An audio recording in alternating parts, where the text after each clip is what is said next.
Ok, ok, vamos a continuar. Un saludo a todos, sobre todo a quienes se acaban de conectar para el Diplomado de Docencia Universitaria. Un fraternal saludo. Voy a activar el chat para que me comenten si me están escuchando. Me confirman que me están escuchando y cómo estamos. ¿Cómo vamos de ánimo? Muy cansados, ¿sí? ¿Cómo van las personas de Chile que ahora son en este momento las 10 de la noche en Chile y que se disponen a ver las clases? Creo que también en Venezuela, creo que hay partes de Venezuela en que está bien un poco más tarde, ¿sí? Ok, ¿sí? Ok, mi estimado. Hombre, muchas gracias por la acogida que me han permitido. Dice en Venezuela a las 9:10, una hora de diferencia. Ok, excelente. No, no. No, la verdad que muchas gracias por la aceptación que están teniendo, no solamente el diplomado, sino también de este servidor. ¿Ok?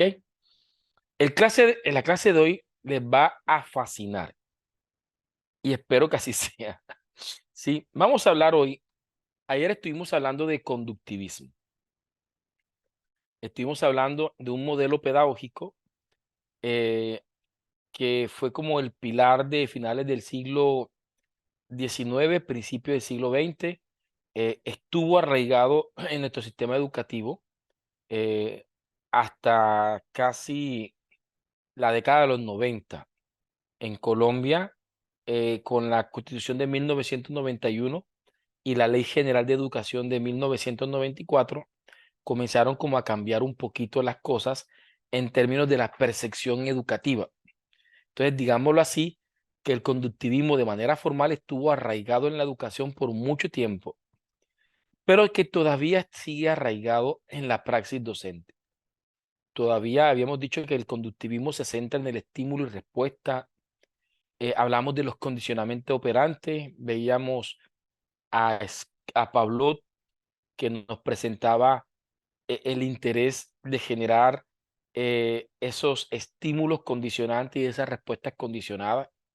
Y eso muchas veces se ha convertido como en la única estrategia de los profesores, donde, o sea, si usted quitara la nota, yo le hago una pregunta, como este diplomado, no vayamos muy lejos, en este diplomado le he dicho que yo no voy a coger nota, ¿sí? Y que no vamos a hacer exámenes, no vamos a hacer evaluación, no vamos a hacer absolutamente nada.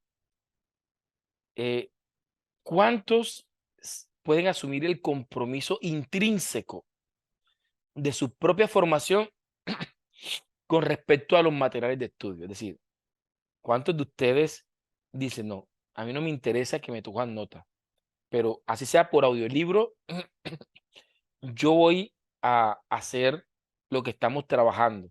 Voy a escucharme el libro de Víctor Frank, voy a leerme los libros, voy a leerme las cosas, los 7 saberes para la educación del futuro ya me los leí, la cabeza bien puesta que también hablaron en la primera y segunda clase, también me los estoy leyendo. Es que no es solamente conductivista el maestro, muchas veces como estudiante también somos conductivistas, ¿cierto? Porque necesitamos tener ya sea la recompensa para hacerlo o ya un castigo que tengamos que evitar para hacerlo. Miren, alguien me decía, yo tengo con este curso, pues, en temas de docencia universitaria, creo que este es mi 10.º curso ya. Ya he dado 10 veces el diplomado con la Corporación Internacional Líder. Creo yo que vamos como por el 10.º curso, por lo menos el que yo he dado. La CID de pronto tendrá mucho tiempo más dándolo. Eh, ¿Y qué me he dado cuenta? Que muchas personas llegan, algunas personas, no todas, pero algunas personas llegan y al ver que no hay asistencia y al ver que no hay actividades, dicen, pues bien, yo simplemente estoy, pago, adquiero mi certificado y, y no estoy. O si me conecto no voy a estar pendiente, estoy pendiente en otras cosas. Es decir, no hay autorregulación con respecto a un proyecto formativo. ¿Y por qué no hay autorregulación frente a un proyecto formativo? Porque estamos condicionados. Estamos condicionados a la plataforma, estamos condicionados a la nota, estamos condicionados a la actividad, ¿sí? Estamos como condicionados. Asumir nuestro proceso desde la eutagogía, desde el autoaprendizaje, no es sencillo, porque eso requiere autorregulación, ¿sí?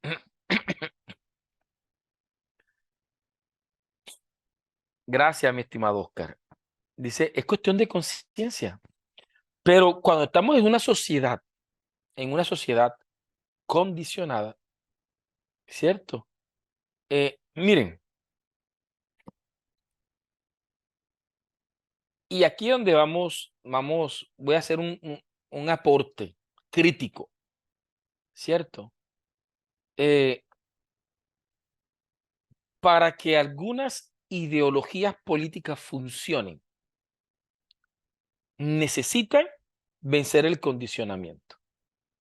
Porque si no vencen el condicionamiento en la cultura, esas ideologías lastimosamente no funcionan. ¿Y por qué no funcionan? Porque la gente necesita el estímulo para hacer las cosas.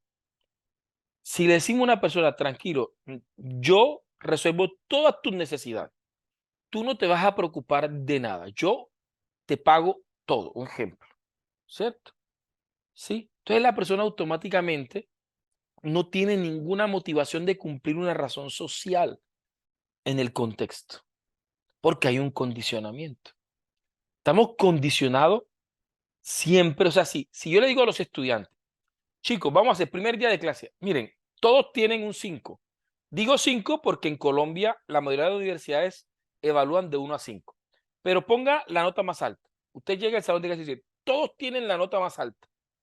Solamente quiero que disfruten las clases y que hagamos los trabajos por convicción y por pasión. La pregunta es, ¿cuántos de esos chicos darán todo y se sentirán completamente motivados cuando no está el condicionamiento externo? ¿Ya? Eso, eso es de las cosas que hay que superar en el conductivismo. Ahora, obviamente, las universidades tienen sistemas de evaluación y yo me acoplo al sistema de evaluación. En el caso de la Remito son 3 notas que hay que coger y yo me acoplo a las notas.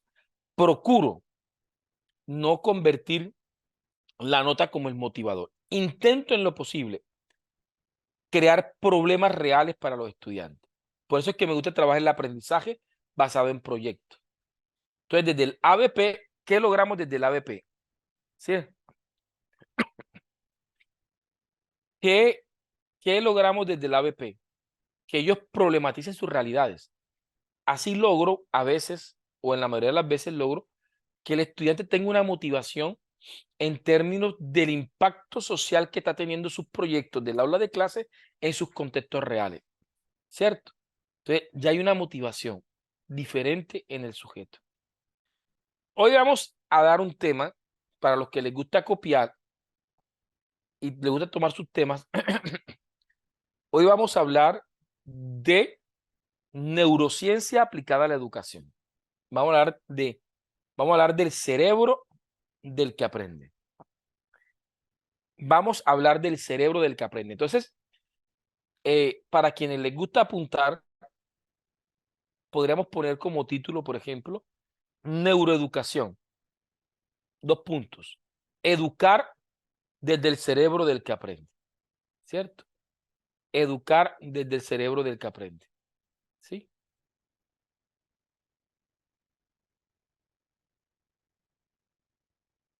Vale. Educar desde el cerebro del que aprende. ¿Ok? Eso es lo que vamos a trabajar.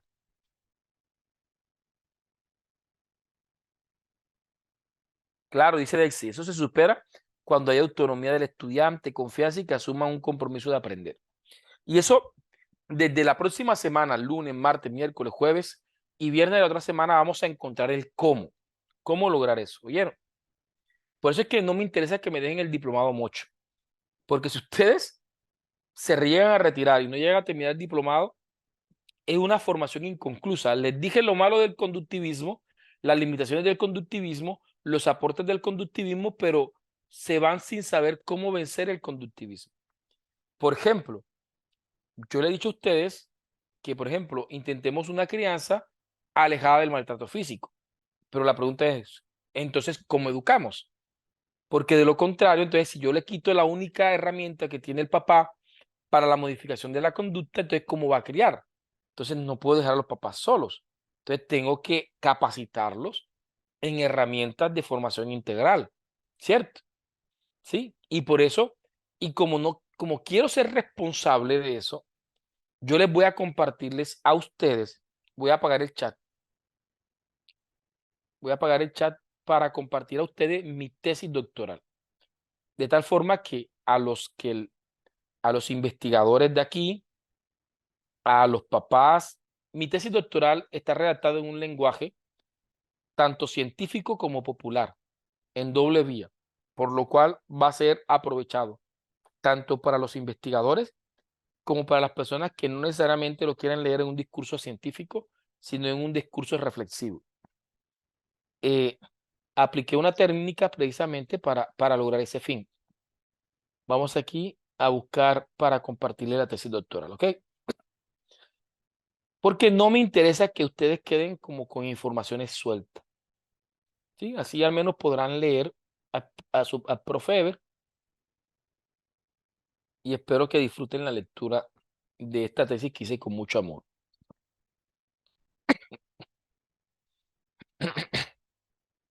Ahí se las mando.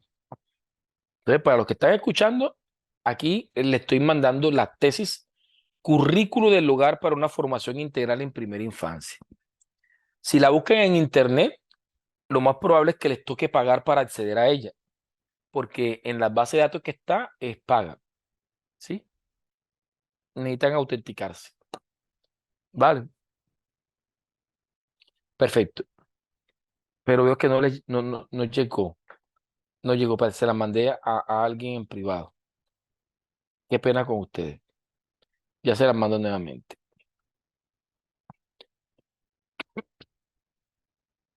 Aquí se las mando. Ahora sí les llegó. O les debió haber llegado. ¿Sí? Ya la pueden descargar. Vale, entonces mire, como estamos leyendo desde el primer día de clase los 7 saberes para la educación del futuro, en uno de los saberes Edgar Morin habla del saber informar en la condición humana. Es decir, precisamente Edgar Morin habla en ese libro de la noología, de la espiritualidad también, como lo hace Víctor Frank, ¿cierto? Porque se convierte en un desafío para la educación del siglo XXI. Alguien mencionaba allí, decía, profe, que la espiritualidad no se está trabajando en el aula de clase. Y vuelvo y repito, no estamos hablando de religiosidad. Cuando veamos la mañana se va a resolver el tema de la noología como dimensión espiritual, que es la capacidad de autodistanciamiento del sujeto, de autocrítica, de autorregulación, de autotrascendencia.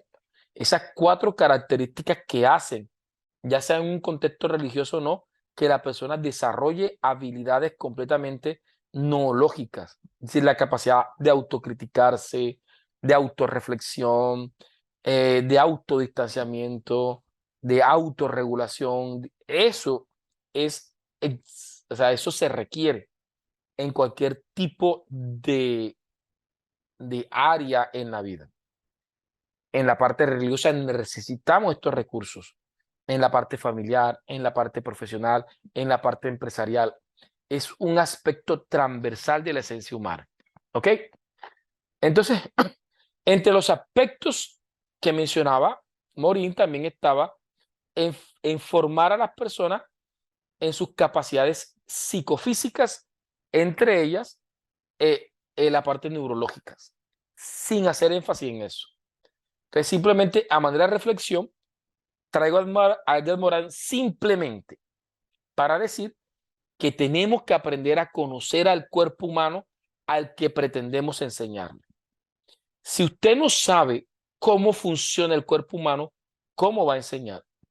Una vez un estudiante de uno de los grupos del diplomado puso un comentario en el chat que hasta el día de hoy no se me ha olvidado.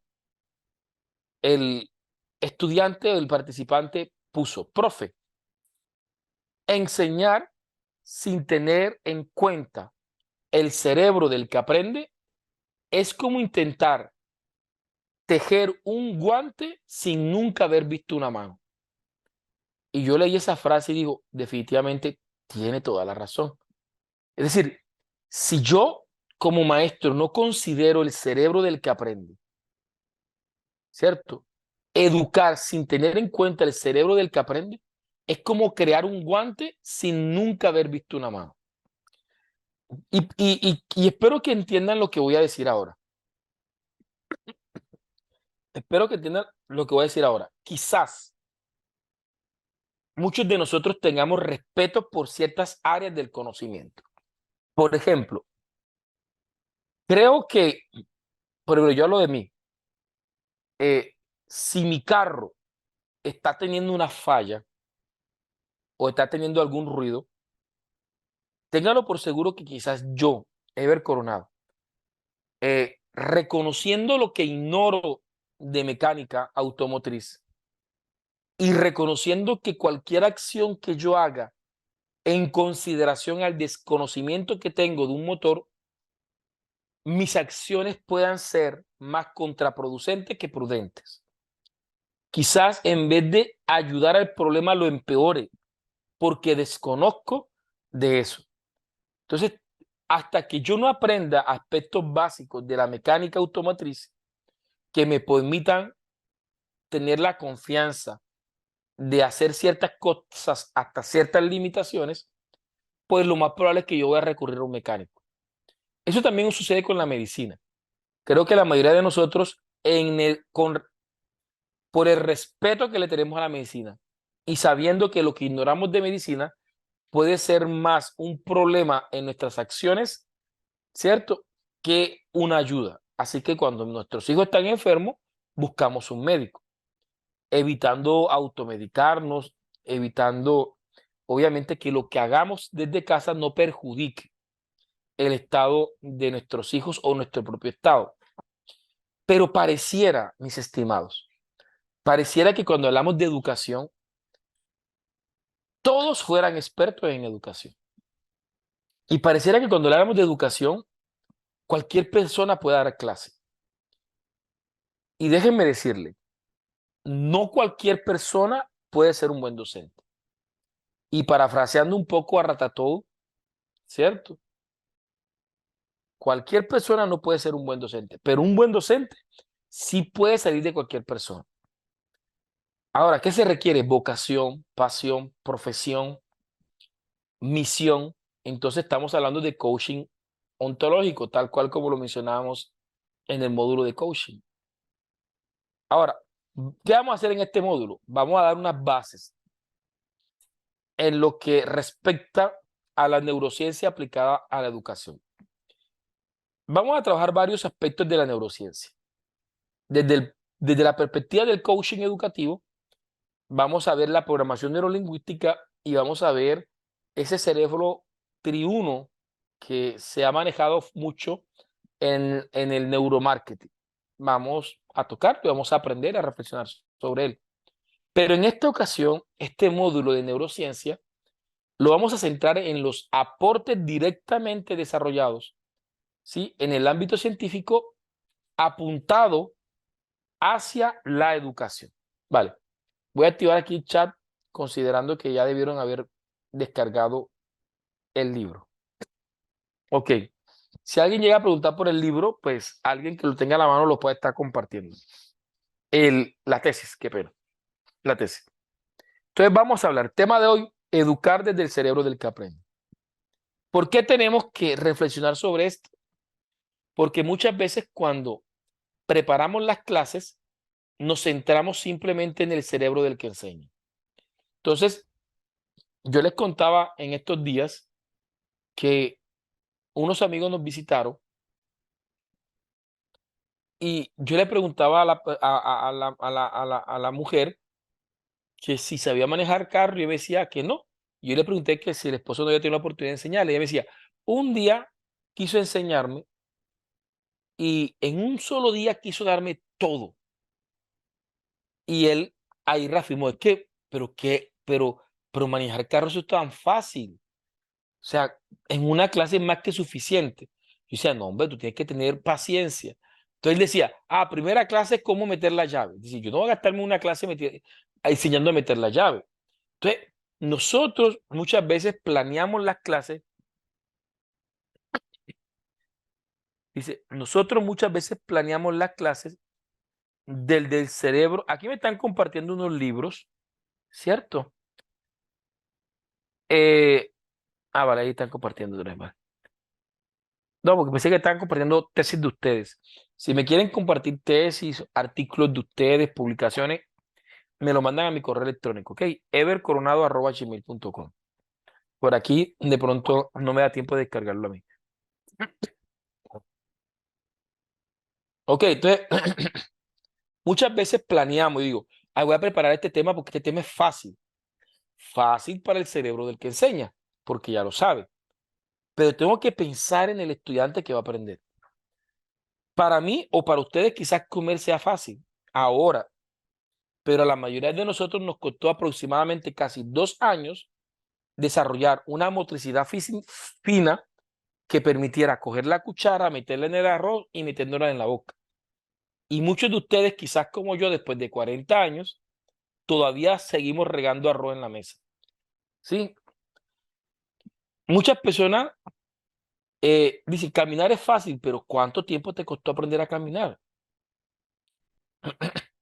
En promedio, casi 6 meses. Entre gateo, pararte, apoyarte y aprender a caminar. ¿Y cuántos golpes te costó aprender a caminar? No hay nada en la vida, no hay atajos. Todo aprendizaje requiere paciencia, amor y estrategia. Así que tenemos que desarrollarlo. ¿Ya? ¿Sí? No te preocupes, Luis. Yo les pido el favor a todos, recuerden lo que dijimos en la primera clase, que si se tienen que retirar, por favor, eviten el efecto reflejo. No se despidan, no es necesario despedirse, ¿ok? Entonces vamos a educar desde el cerebro del que aprende. ¿Cómo funciona ese cerebro del que aprende? Esto me lo voy a saltar, porque eso lo vamos a ver más adelante. Pero cuando consideramos el cerebro del ser humano, el ser humano pues, está compuesto por por un sistema integrador que conocemos como el sistema nervioso.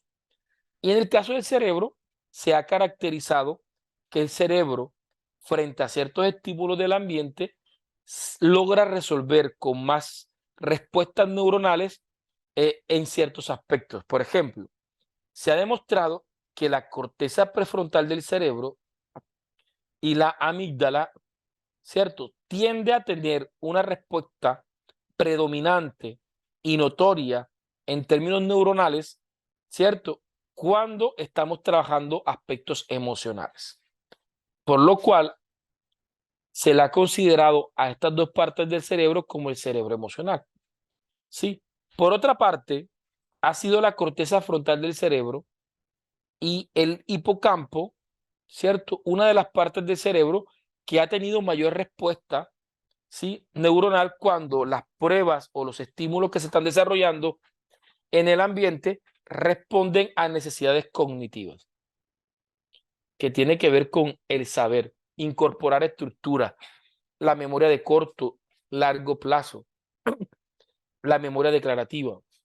Se ha logrado identificar en estas zonas del cerebro. Mientras que en la corteza parietal del cerebro, si en la corteza parietal del cerebro, se encuentra el tema procedimental o procesal, los movimientos, ¿cierto?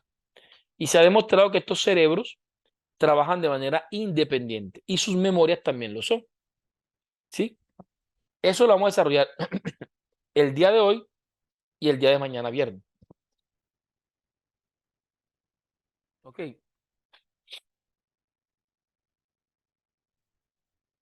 Perfecto. Entonces vamos a ver. Entonces tenemos el cerebro emocional, el cerebro cognitivo y el cerebro procedimental. Durante la clase de hoy y la clase de mañana viernes, vamos a estar trabajando cómo funcionan estos cerebros. Hoy vamos a trabajar el cerebro cognitivo y procedimental. Mañana también vamos a trabajar aspectos del cerebro cognitivo. Y el lunes trabajamos el cerebro emocional. ¿Ok? Entonces aquí tenemos claramente.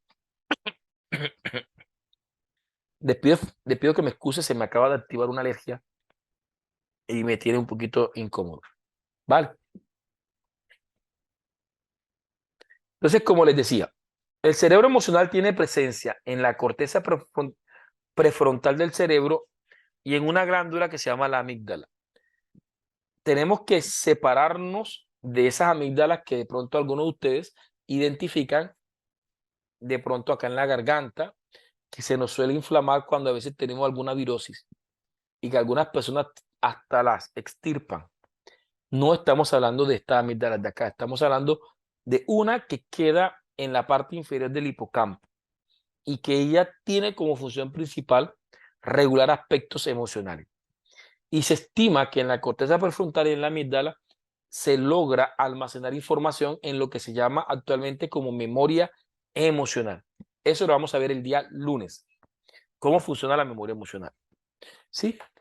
Como les decía, la corteza frontal del cerebro y el hipocampo ya vendría siendo el cerebro cognitivo. Ahí se almacena la información consciente, ¿cierto? Ahí se almacena a través de la memoria declarativa, que es una memoria completamente lingüística, ¿sí? Conceptual, y también se almacena la memoria episódica, ¿sí? Que es con respecto a todo lo que vivimos y cómo lo vivimos. Y también está la corteza parietal. De alguna manera, el cerebro nos está mostrando de una u otra manera cómo deberíamos enseñar o cuáles serían los 3 momentos de una clase. Entonces, ya aquí de entrada, si viéramos al cerebro como una casa, si viéramos al cerebro como una casa, podríamos decir que la puerta del cerebro son las emociones.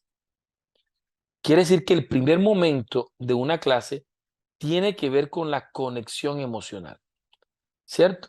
Si el maestro no conecta emocionalmente con el estudiante, van a haber unas predisposiciones en el resto del cerebro, ¿sí? Más adelante voy a hablar de un concepto que se llama violación cognitiva. Entonces, aquí se definen ya 3 momentos importantes. Primer momento, emocional, que tiene que ver con crear lazos con el estudiante. Y esos lazos son socioafectivos. El segundo momento ya sería un momento completamente cognitivo, que viene siendo un momento asociado al acceso estratégico de la información. Entonces, ya aquí estaríamos hablando de mapas conceptuales. Es decir, que logremos de alguna manera presentar una información lo más acertada posible para las personas. Y por último, tenemos el hacer.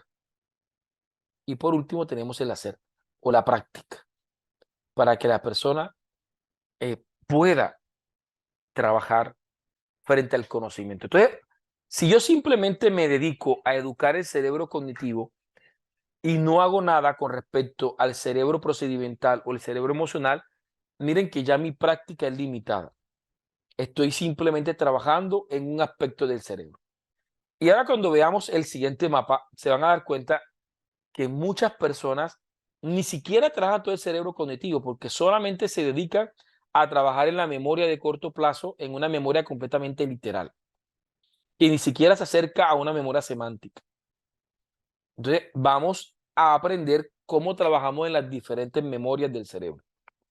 Sí, claro, Oscar también habla del hipotálamo. Así es. Perfecto. Entonces, veamos acá. Me regalan acá un segundo. Ven. Entonces, tenemos, por una parte, la corteza prefrontal de la amígdala, que es el cerebro emocional, la corteza frontal, el hipocampo, que vendría siendo el cerebro cognitivo. Ahí vamos a estar trabajando en estos días 3 funciones cognitivas que son la atención, la percepción y la memoria. Entonces, ¿cómo logramos trabajar desde estos 3 aspectos en el aula de clase? Y finalmente vamos a trabajar el tema del cerebro procedimental, que es la corteza parietal del cerebro. Ok, vale. Jordi, el lunes hablamos de inteligencia emocional, ¿vale? Sí, por eso les digo, el diplomado es entero, en una sola clase. Véanselo lo más completo posible y apóyense en el material de apoyo que estamos brindando. Miren, una vez tuve la oportunidad de escuchar a un pedagogo veterano, pero muy sabio. Este pedagogo que tuve la oportunidad de recibir clases de él de manera directa, de manera presencial, él nos hablaba de un concepto y nos decía, él me decía, Coronado, cuídate de la violación cognitiva. O sea, cuídate de la violación cognitiva. Y nos explicaba qué era la violación cognitiva. Entonces, y aquí les pido permiso a todos porque no sé si de pronto la metáfora como tal o la analogía más bien como tal pueda representar para ustedes un tema sensible, ¿ok? Así que de antemano me excuso si puedo herir susceptibilidad. Pero Anicharico, este pedagogo, nos decía, cuando una pareja desea tener intimidad sexual, es importante el preámbulo a la intimidad sexual. De hecho, el preámbulo hace parte de la sexualidad. Y él nos explicaba como si fuéramos adolescentes, ¿sí? En plena pubertad, nos explicaba que el hombre, la mujer o las parejas necesitan eh, anticiparse a la intimidad sexual. Ese cocoteo, esa cita, esa salida, ese juego de palabra, ese coqueteo, ese morbo, las mismas caricias a las zonas erógenas del hombre y de la mujer, comienzan a preparar el cuerpo para una intimidad sexual, de tal forma que esa intimidad sexual se convierta en una experiencia placentera, ¿cierto? Entonces, cuando el hombre coquetea, la mujer coquetea, la pareja comienza a entrar en una dinámica completamente de afecto, de apego, mientras que eso está ocurriendo, sus partes íntimas se lubrican y intentan prepararse para la intimidad, ¿cierto? Y eso hace que la intimidad se vuelva un acto placentero, no solamente desde la perspectiva física, sino también desde la perspectiva emocional y hasta espiritual. ¿Qué sucede cuando por alguna razón se salta ese preámbulo? ¿Cierto?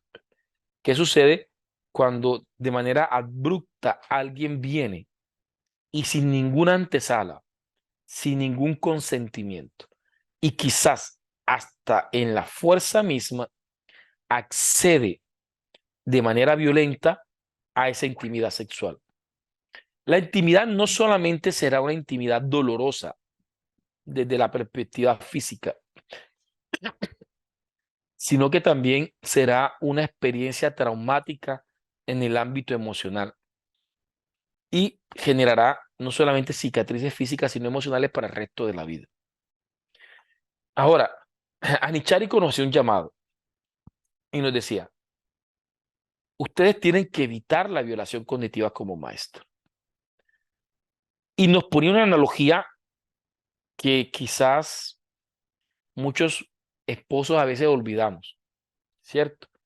Y es que a veces consideramos que por el hecho de ya estar casados, tenemos acceso directo al cuerpo de nuestra esposa, ¿sí? Y nos olvidamos de hacer precisamente lo que anteriormente hablamos, de un preámbulo, de un coqueteo, de preparar. Y a pesar de que sin considerar si la persona tuvo un buen día, un mal día, si está cansada, si no está cansada, pues nosotros literalmente queremos acceder. Y si no nos cuidamos, podríamos estar, obviamente, en cierta medida también hablando de un acceso brusco o de un o de un acceso hasta violento. Y eso, en términos de intimidad, termina siendo una muy mala experiencia. Ahora, Anicharico nos decía, así como el esposo, por el hecho de estar casado, de tener un documento escrito, ¿sí? O un pacto público, tiene que ganarse en cada momento el derecho a la intimidad, con el coqueteo, con el preámbulo, con la estimulación, preparar el cuerpo y que la experiencia sea satisfactoria para ambos. ¿Qué sucede? Cuando eso se salta, es una experiencia negativa. De esa misma forma, decía Nichárico, esto es lo que encontré.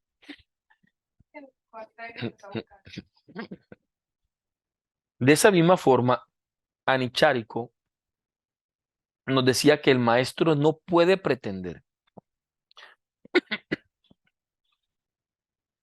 Anichárico decía, el maestro no puede pretender que porque la universidad, así como un juez le da al esposo, ¿cierto? Un reconocimiento, eh, o a la esposa un reconocimiento de su rol marital, el maestro no puede pretender que porque la universidad le asigne la clase ya tiene un derecho adquirido sobre el cerebro cognitivo de quienes están sentados o de quienes están participando en el aula de clase. Entonces nos decía, tienen que ganarse ese acceso. Y acudía a esa analogía de la sexualidad. Tienen que aprender a coquetear con el cerebro emocional de los estudiantes. Tienen que aprender a seducir el cerebro emocional de los estudiantes, a conectar con ellos desde el ámbito emocional, desde el ámbito emocional, ¿sí? Entonces, cuando logras eso como maestro, estás avanzando muchos pasos hacia el cerebro cognitivo, porque se ha demostrado, y eso lo vamos a ver el día lunes, que cuando hay niveles de confianza, el cerebro libera oxitocina, ¿sí? El cuerpo libera oxitocina y eso genera eh, un placer, y no solamente un placer, sino que ayuda a minimizar el estrés, ¿ya? Y el estrés por su parte, ¿sí? Por su parte, logra contrarrestar esa otra sustancia, que es el cortisol, que termina generando estrés. Y el estrés termina afectando la memoria, la atención y la percepción en el aula de clase. Entonces, tenemos que aprender a lograr llegar a los estudiantes desde las emociones. Les quiero mostrarle mi escritorio del computador. Vamos a ver si aquí lo alcanzan a ver. ¿Sí? A ver, lo que pasa es que como son unos, como yo tengo, en temas de branding, tengo, pues yo construyo wallpaper, es decir, como fondos de escritorio que me inspiren más o menos cuando yo estoy trabajando. Entonces les voy a mostrarle aquí uno que tengo que es uno de mis favoritos. Es este fondo. Si lo están viendo, es una imagen hecha con inteligencia artificial que el sábado, si me lo permiten, voy a estar hablando de inteligencia artificial. Voy a hacer un taller de 4 horas sobre inteligencia artificial. Taller no, porque ideal es que fuera un taller que ustedes fueran haciendo. Pero voy a estar hablando de inteligencia artificial el sábado. Y aquí tengo al Principito y al Zorro. ¿Y qué me gusta mucho? Porque para los que son amantes de esta literatura clásica, que es maravilloso, un libro que merece leerlo y releerlo desde chiquitos, el libro del Principito tiene muchos principios, pero uno de los que más me gusta es el de crear lazos, ¿sí? El de crear lazos. Y recuerdo que el Principito, en uno de sus viajes interplanetarios, cuando llega a uno de los planetas y se encuentra con el zorro, el Principito, al ver al zorro, lo primero que quiere es jugar con el zorro. Y le dice al zorro, zorro, juguemos. Y el zorro le dice, no podemos jugar, ¿ya? ¿Y por qué? Le preguntó el principito. Y sale el zorro y dice, porque tú no me has domesticado. Y el principito extrañado le pregunta, pero ¿qué es domesticar? Y el zorro dice algo maravilloso, dice, algo que la gente ha olvidado. Y es crear lazos. Y termina diciendo el zorro, hasta que yo no sea para ti un zorro único entre 1 millón de zorros y tú seas para mí un, un niño especial frente a muchos niños, no podemos jugar. Hasta que yo no tenga necesidad de ti y tú tengas necesidad de mí, no podemos jugar. Necesitamos primero crear lazos para poder jugar. ¿Sí? Entonces, en el aula de clase necesitamos crear lazos. Crear lazos implica, crear lazos implica que nosotros no estemos enajenados del estudiante. Alguien preguntaba por ahí, profe, ¿cómo puedo crear lazos con mis estudiantes? Habrá muchas técnicas, muchas estrategias. Yo he aprendido una en particular que me ha servido, no en todos los casos, pero sí en la mayoría, y se llama el efecto Pigmalión. Lo pueden buscar en Google, Pigmalión, efecto Pigmalión. Se escribe más o menos así, Pigmalión, si no estoy mal. Entonces, el efecto Pigmalión, tú para cambiar a los demás, tú no puedes cambiar a los demás, porque los demás no están en tu potestad. Lo que tú sí puedes hacer es cambiar tú, y a través de tu cambio puedes generar cambio en el otro. Entonces, el efecto Pigmalión, lo primero que te parte dice, cambia la manera en que ves a los demás. Entonces, la primera parte del efecto Pigmalión es que debemos cambiar la manera como vemos a los demás. ¿Sí? Vemos a los demás. Mientras que las demás personas vean, ojo con, ojo porque ustedes al hacer estos diplomados han manifestado la intención de convertirse en coaching educativo. Y miren bien, ojo con el tema del coaching educativo. Porque, por ejemplo, yo que soy docente, van a haber mucha gente que está poniéndole rótulos a la identidad y a los sujetos mismos. Entonces, entre los mismos maestros, este es desordenado, este no sirve, este es un bueno para nada, este es una... Nosotros somos expertos para poner rótulos, para afectar y deteriorar la identidad de los demás. ¿Ya? ¿Sí? Y entonces nos preguntamos, ay, ¿cómo creo lazos? Pero ¿cómo voy a crear lazos cuando lo que yo pienso de la persona es casi nada o peor que nada porque pienso mal de la persona? Entonces, lo primero que tenemos que hacer desde el efecto Pigmalión es cambiar la manera. Yo creo que lo debo tener aquí. Esto debe estar en esta presentación. No, pero aquí está, efecto Pigmalión.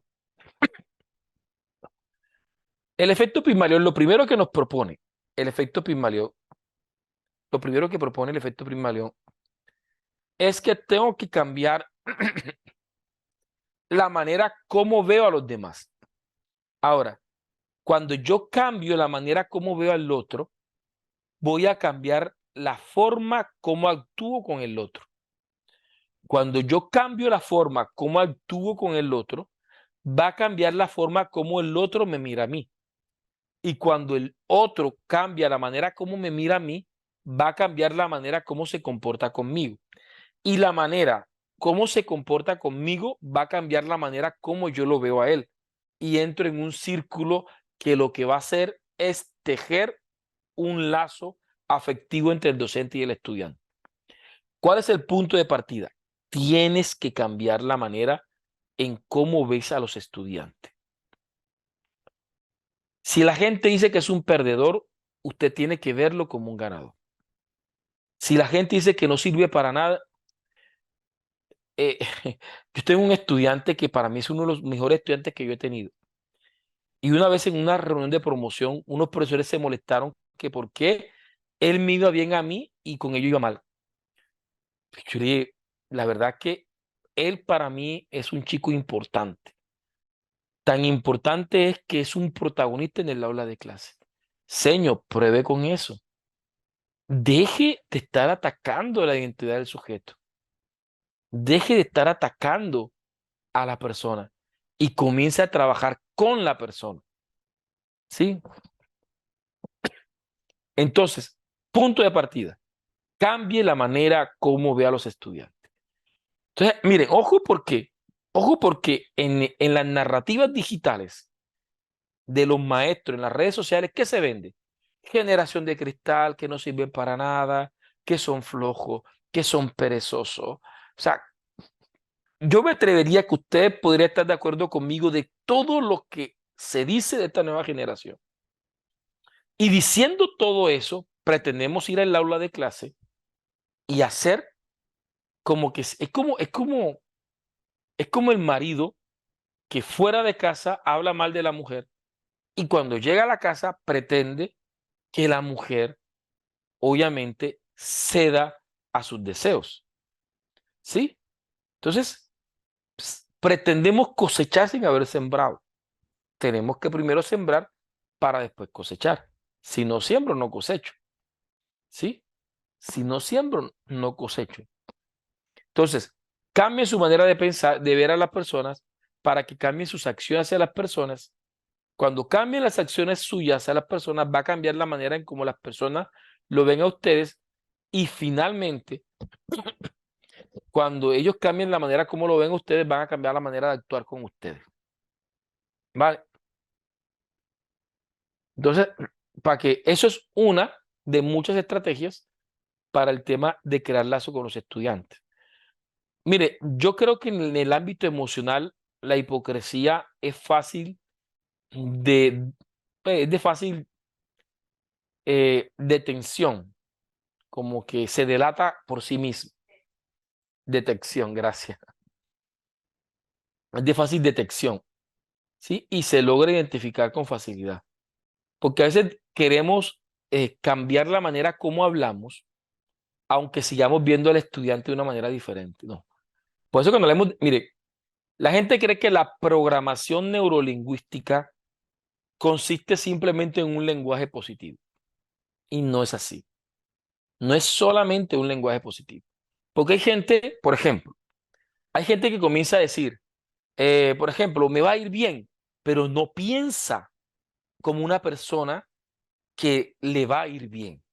Tú puedes decir que te va a ir bien, pero si en tu estructura cognitiva, por eso se llama programación, si tú no tienes una programación cognitiva que te lleve a actuar hacia ese bienestar, tú puedes decir como loco todo el día, me va a ir bien, me va a ir bien, me va a ir bien, me va a ir bien, me va a ir bien, pero no te va a ir bien, porque esto no es de magia, ¿sí?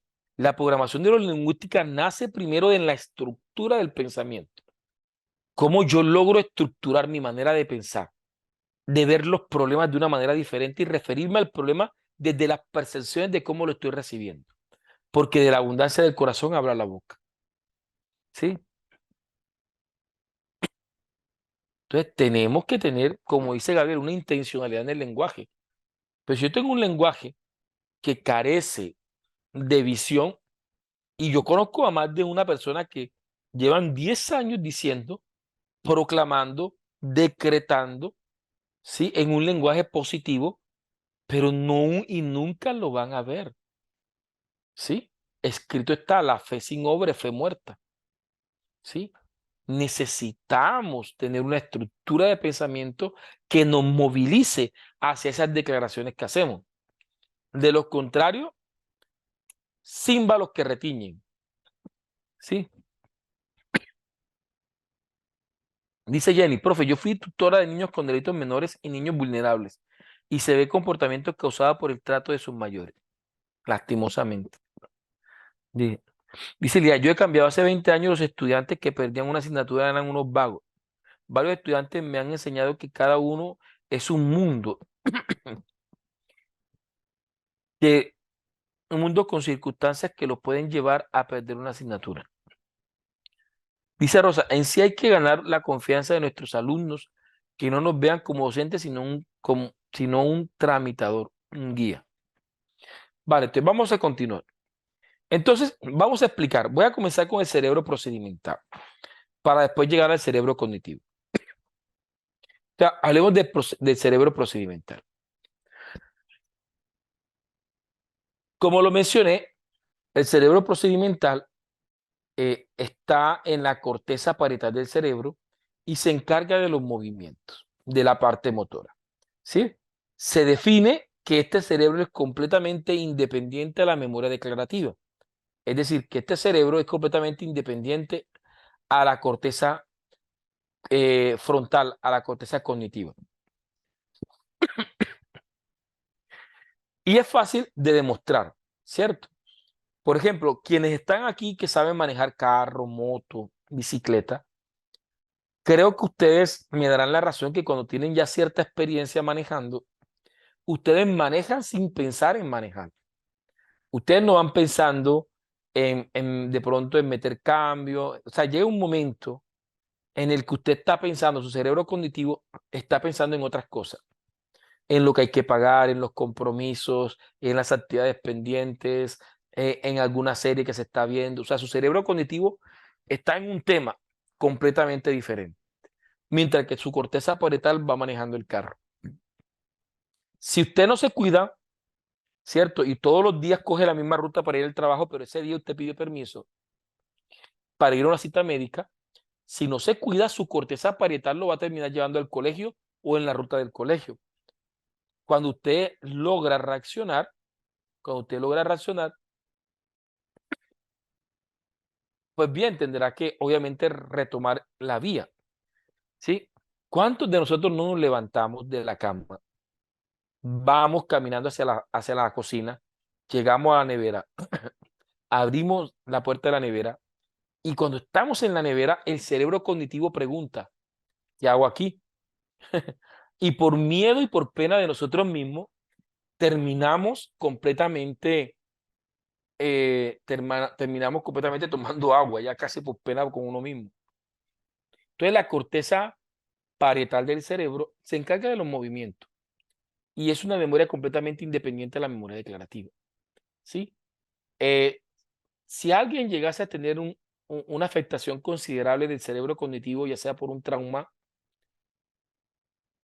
eh, por ejemplo, y se ve afectada la información cognitiva, quizá la persona olvide que ese objeto que está ahí sea una moto, pero lo más probable es que si se monta en ella, su cuerpo va a reaccionar con familiaridad en la moto porque la información de manejar la moto o de manejar el carro está en un lugar diferente que el cerebro o que la información cognitiva.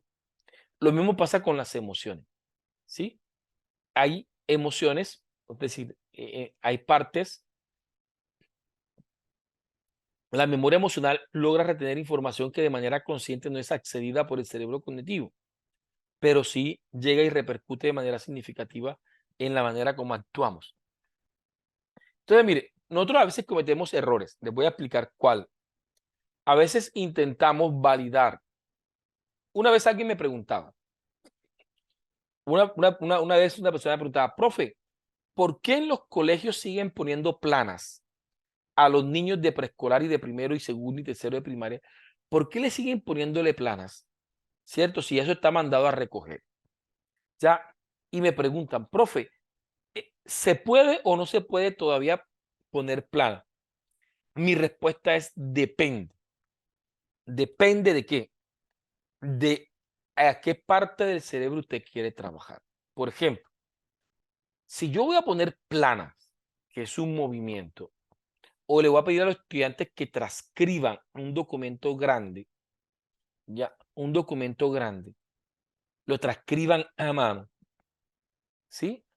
Eh, con el objetivo de que se aprendan el documento, es una pésima estrategia. No sirve de nada. Haga la prueba. Coja, coja un capítulo, ¿cierto? De un libro o una hoja de un libro y transcriba la mano en una hoja y trate de transcribirla viendo televisión. Viendo televisión o hablando con su esposo. O sea, usted está hablando con su esposo y está transcribiendo. Y se va a dar cuenta que quizás logre transcribir. Y la información retenida de lo que usted estaba haciendo allí no necesariamente va a ser completamente eficiente desde la perspectiva cognitiva. Él pudo haber transcribido y no se le quedó ni el 10% de lo que transcribió. Sí, ya. eh, Eso sucede. Yo particularmente a los estudiantes de grado sexto, ¿sí? Les mando a transcribir unas guías, ¿sí? Y les pido por favor que transcriban las guías. Y una personalmente me preguntaba, pero ¿por qué hace eso si eso no sirve para la parte cognitiva? Que yo no lo hago por lo cognitivo. ¿Por qué lo hago? Porque es que estos chicos tuvieron una pandemia de 2 años. Y en la pandemia hubo 2 años y medio de virtualidad, casi 2 años de virtualidad. Y en 2 años de virtualidad, estos chicos estaban haciendo, que llegaron a sexto ahora, estaban haciendo tercero, segundo, tercero, algunos tercero y cuarto. ¿Qué sucede? Que en esa pandemia hubo una ruptura significativa en las habilidades procedimentales con respecto a la motricidad fina de la escritura. Entonces, estamos recibiendo una cantidad de chicos en grado sexto que, permítanme ponerle el ejemplo, que están escribiendo con la misma caligrafía de un niño de primero de primaria o de segundo de primaria.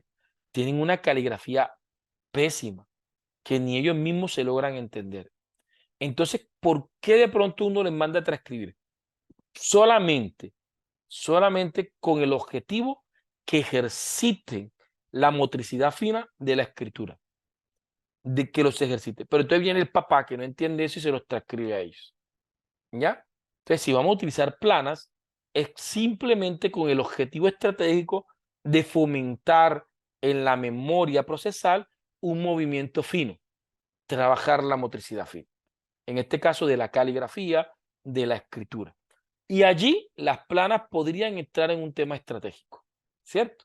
Entonces, a nivel institucional, la directriz fue, tenemos que poner a los chicos que escriban, que escriban. ¿Por qué? Porque están llegando a bachillerato con una letra bastante difícil. Quizás echemos de la culpa a la pandemia, echemos de la culpa a la virtualización. No importa de quién sea la culpa, tenemos un hecho. Y pues bien, nos toca trabajar desde la corteza parietal. La corteza parietal trabaja desde la repetición, ¿cierto? Es decir, si van a aprender a patinar, tienen que patinar todos los días o patinar con frecuencia, porque solamente hay personas que hacen el curso de conducción, ¿cierto? Y después que hacen el curso de conducción no vuelven a coger un carro durante 1 o 2 años. Van a manejar y es como si no supieran, porque tienen que fortalecer las habilidades motoras y todo eso en términos de conexiones neuronales se encuentra en la corteza parietal del cerebro.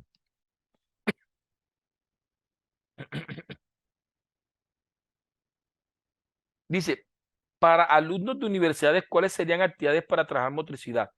Pues todo depende del campo, todo depende del campo. Por ejemplo, en temas de ingeniería, cuando uno recibe a estos chicos que de pronto no tienen competencias tecnológicas, uno en primer y segundo semestre procura en ellos trabajar el tema de la mecanografía. Es decir, que ellos aprendan a utilizar todos los dedos de la mano a la hora de trabajar en la computadora. Por ejemplo, en mi carrera en ingeniería de sistemas, ellos tienen que aprender y es un tema porque de pronto muchos chicos llegan a la ingeniería, algunos con muchas competencias, otros con bastantes ausencias base, entre ellos motoras, y pues toca comenzar a ellos. Por ejemplo, en primer semestre, ¿qué hacemos?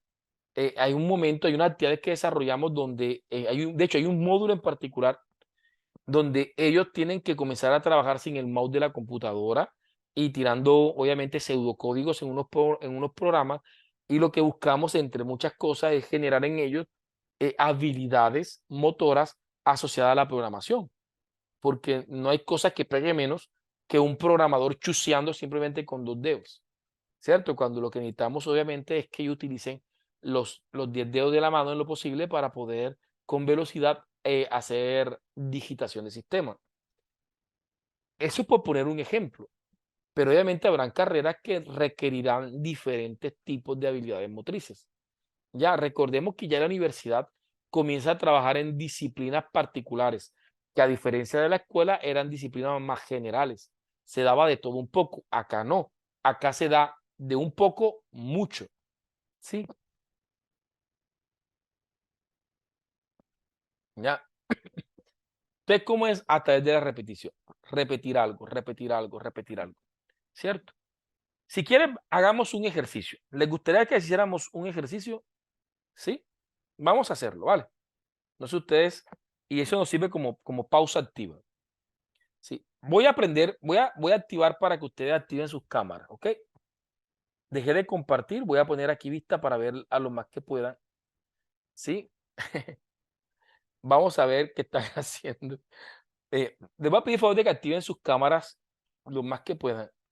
Sí, aquí les habilité para que activaran sus cámaras. ¿Ya? Uy, qué oscuridad. Impresiona que están en plena oscuridad. Hola, un saludo. Por fin los veo. Saludos a todos. Definitivamente hay de todo acá. Excelente. Me alegra mucho. Vale. Un saludo cordial a todos, ya que los estoy viendo, creo que por primera vez de manera física. Aquí la mayoría tienen. Ok, excelente. Regálenme un segundito. Aquí, perfecto. Ok, bien. Regáleme aquí un momentico. Vale, perfecto. Vamos a hacer una actividad. Van a poner sus manos aquí al frente, así como estamos, ¿cierto? Hacia el frente. No tapen la pantalla porque pues no me ve. Van a poner, con su mano izquierda van a poner el dedo aquí, el dedo pulgar lo van a meter acá, mientras que el otro va a empuñar la otra mano y vamos a hacer así. Miren que este dedo está aquí, lo vamos a hacer así, ¿vale? Lo están haciendo. Y ahora vamos a hacer cambios rápidos. Y díganme cómo les va, si lo pudieron o no lo pudieron hacer. Lo pudieron hacer. ¿Saben las acciones que? Veamos, mire. Es sencillo. Sencillo. Vamos aquí. Así y cambiamos. Cambiamos, cambiamos. ¿Cierto? Cambiamos, cambiamos, cambiamos, cambiamos, cambiamos, cambiamos, cambiamos, cambiamos. Vale. ¿Por qué les cuesta hacer eso? Porque eso no está almacenado en su corteza parietal. Ajá, si ustedes se ponen una semana haciéndolo, lo más probable es que lo hagan. Si se ponen todo el día como locos, que yo un día me puse como loco a hacerlo, hacerlo, hacerlo, hacerlo, hacerlo, lo aprendí. Entonces la corteza parietal, ¿cómo trabaja? Con la repetición, con la repetición. Entonces todo lo que sea corteza parietal es a través de la repetición, ¿vale? Ya pueden apagar sus cámaras, ¿es cierto? Mira, si esta conferencia fuera físicamente, estuviéramos haciendo una cantidad de ejercicios de motricidad, ¿cierto? Que permiten como para ejercitar. Hay movimientos que son importantes. Miren, cuando hablemos de la plasticidad cerebral, vamos a considerar unos aspectos que pueden mejorar hasta la salud, ¿cierto? Como por ejemplo, cuando a veces dejamos de aprender, porque llega un momento en nuestras vidas que asumimos que ya lo que sabemos lo sabemos y comenzamos a vivir una vida sedentaria en muchos aspectos. Es de las cosas que todavía no he logrado generar en mí en aspectos de la integralidad, que a veces uno tiene una vida muy sedentaria. Entonces, desde el sedentarismo terminamos, vamos aquí a activar la cámara. Desde el sedentarismo,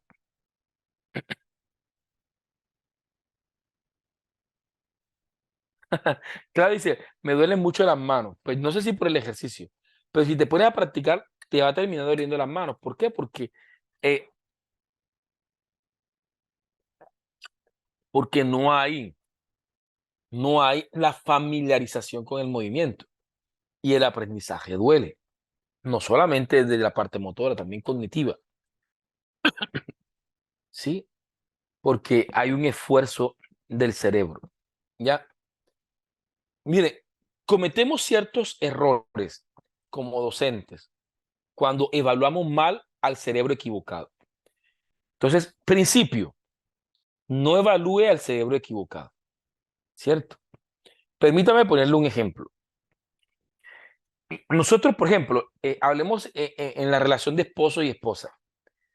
Nosotros muchas veces, por ejemplo, como hombres, sobre todo los hombres, hemos creado un movimiento en la corteza parietal del cerebro que es este movimiento. Arriba para abajo, arriba para abajo, arriba para abajo. ¿Qué sucede? Que no digo que todos los hombres, pero la mayoría de los que conozco y yo mismo me meto en la colada. La mayoría de los hombres tenemos una atención casi de pollo y nos dejamos llevar por nuestros pensamientos y tenemos de alguna forma la posibilidad de sumergirnos en nuestros propios universos internos pensando la mayoría de las veces bobadas, ¿sí? Y resulta que viene, y sobre todo si estamos haciendo una actividad. Entonces, si yo estoy aquí trabajando en la computadora haciendo una carta, ¿cierto? Entonces, yo soy de los que digo, yo puedo estar equivocado. Así que si algún hombre no se tome esto personal, yo hablo de mí. Es decir, yo creo que la mayoría de los hombres, eh, si caminamos o masticamos chicle, pero no hacemos las dos cosas al mismo tiempo, ¿cierto? Si usted quiere ver un hombre perdido, baile con él y béselo para que se dé cuenta que muchas veces no logramos besar y bailar al mismo tiempo.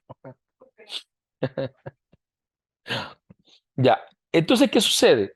Que uno está haciendo una actividad y viene la esposa, le habla a uno, y uno desde la corteza parietal, ¿qué es lo que hace? Uno asienta con la cabeza y manda un mensaje completamente errado. La persona se va creyendo que uno le prestó atención. Resulta que después ella viene y le pregunta a uno, ¿me trajiste lo que te pedí que me trajeras? Y de tú, ¿cuándo me pediste algo a mí?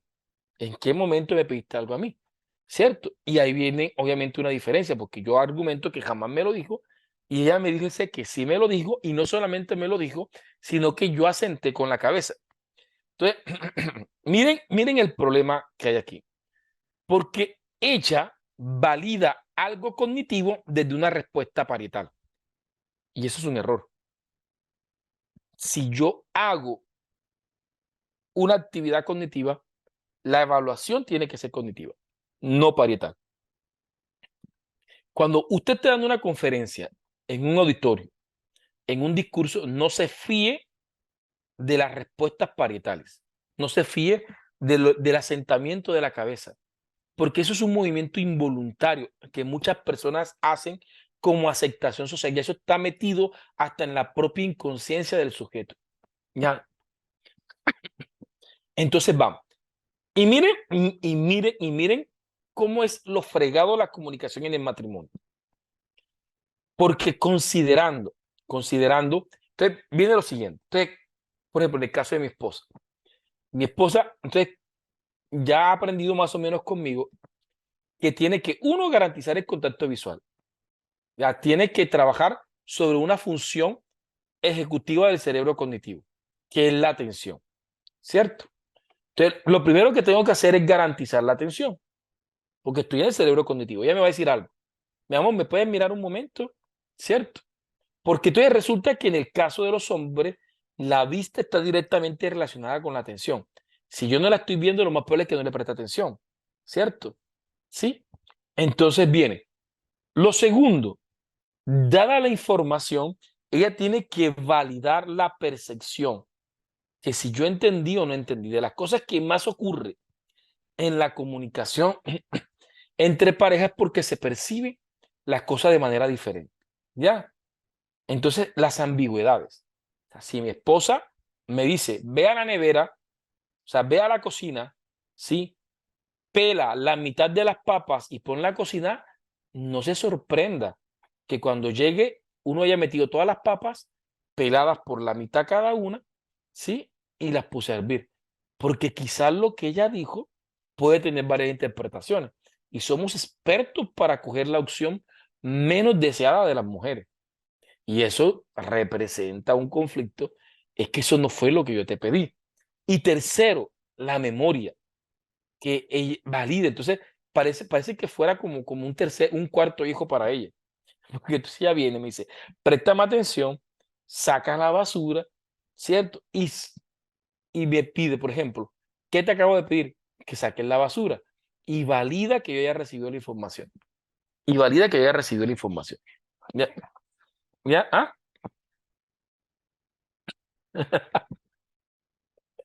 ¿Eso cuándo fue? Acá está riendo de mí. Ok. Entonces miren. Resulta, y aquí nos dice Miguel, profe, ¿por qué se dice que la mujer chatea, barre y habla tranquilamente con la vecina? Miren, eh, y miren el problema que se genera. Porque el hombre siendo consciente que requiere tener contacto visual para prestar atención, demanda entonces el contacto visual cuando él está hablando. Entonces, por ejemplo, miren lo siguiente.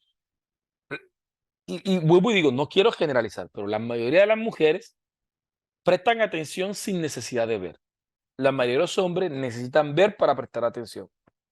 Entonces, la mujer que no necesita ver para prestar atención, habla sin validar el contacto visual con el hombre mientras que da una información, confiando que al igual que ella, el hombre le está prestando atención aunque el hombre no la esté viendo.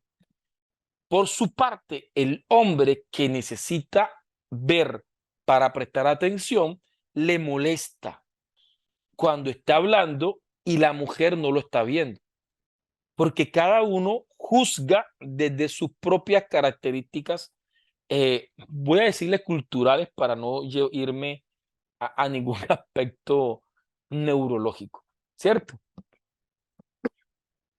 Sí.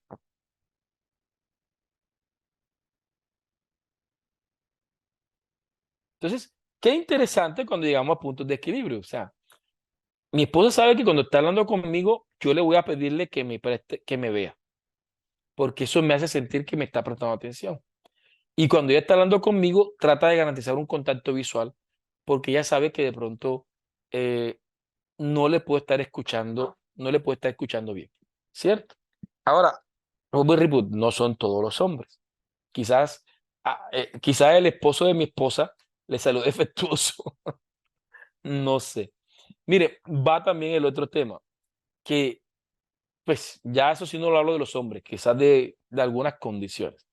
Por ejemplo, en el caso mío, que, pues bien, en mis 20 tuve un diagnóstico alusivo al déficit de atención. ¿Qué me pasa? Que a veces me cuesta leer todo. Entonces a veces mandan información en volumen y uno lee solamente. Me pasó ayer. Ella, entre una lista que me mandó, decía comprar paletas de colores, de color. ¿Y qué hace? El cerebro automáticamente, mire, yo estaba más que convencido que decía colores. Y decía comprar paletas de color rojo. Y créanme que yo vi ese mensaje como 5 veces y yo jamás vi el color rojo.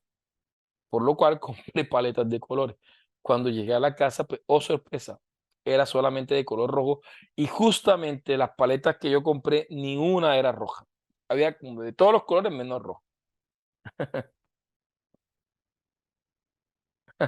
Dice Yurani que su esposo me está mandando en estos momentos. Vale, dile que voy a sacar un diplomado de cómo ser esposo y no morir en el intento. Vale, bien, mire. Me preguntaron que yo les dije el primer día de clase. La clase es la clase, ¿cierto? Entonces, lo que estamos haciendo aquí de contar historia, de reírse, de la familiarización, es una estrategia para crear lazos. Es una estrategia para trabajar sobre la memoria emocional, para trabajar sobre la corteza parietal y facilitar obviamente los aspectos cognitivos. Reírse, lograr este tipo de conversatorio eh, lubrica el conocimiento para que obviamente la, la parte educativa se vuelva fácil de digerir. Entonces, cuando vayan a dar conferencias, siempre procuren utilizar preguntas para validar el nivel de atención, percepción y memoria. Uno muchas veces lleva un par de regalos, al final logra intentar hacer preguntas alusivas a la actividad y movilizar, obviamente, y también generar expectativas. ¿Ya? pero traten siempre de utilizar preguntas para validar la atención de las personas. No se confíen de la respuesta motora como aceptación o asentación de la atención cognitiva, porque son dos cerebros completamente diferentes. Vale, y vamos a ver otro error. Y hay personas que intentan evaluar el cerebro motor desde una respuesta cognitiva. Por ejemplo, permítame ponerle el siguiente caso. La persona viene y un viernes,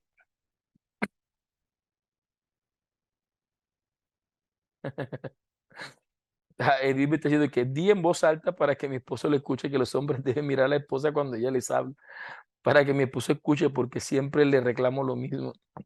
Bien, pues no sé, yo doy el servicio, Edith, de, ¿cómo es? De pedagogía reeducativa para esposos. Bien, mire,